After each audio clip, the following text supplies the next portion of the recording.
L'exposition Réversité, c'est une sorte de tour de piste des questions liées au problème de l'habitat qui est trop figé. Ça va de choses aussi simples à des choses plus complexes qui sont comment on règle des questions liées aux crises, aux catastrophes, dans la ville moderne, la ville urbaine, la ville que nous vivons tous les jours aussi.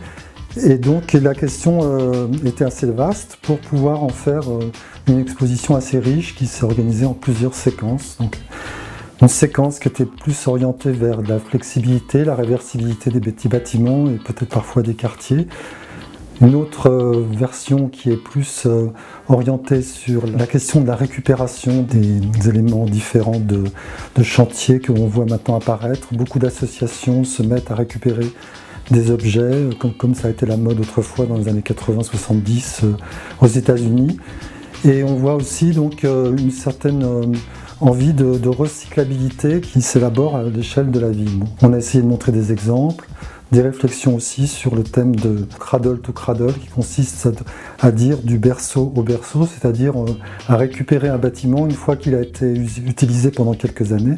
On peut le redémonter et le site reste vierge et on peut recommencer à le reconstruire avec un autre programme. Donc ce sont des idées qui sont très dans l'air du temps, qui sont difficiles à réaliser, mais que l'on voit émerger de plus en plus. Enfin, donc, il y a deux autres volets qui sont beaucoup plus vastes, qui sont donc autour d'un thème qui est très nouveau. Depuis 10 ans, on parle beaucoup de ça, mais c'est compliqué au niveau de la ville. Ça s'appelle la résilience. La résilience, c'est plein de choses. C'est d'abord prévoir un petit peu les aléas, les crises, les questions un peu difficiles que l'on peut appréhender avant que ça arrive. Et puis après, c'est comment on gère après une petite crise ou une grande crise comme une catastrophe, comme une inondation, comme un ouragan, comme des choses plus graves, technologiques.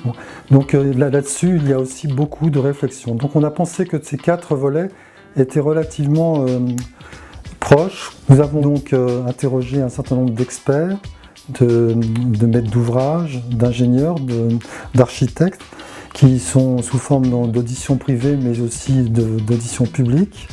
Et nous avons réussi à identifier pas mal d'exemples. Ces exemples sont donc présentés dans l'exposition sous forme de panneaux qui donneront lieu à des précisions, des explications et nous espérons intéresseront le public.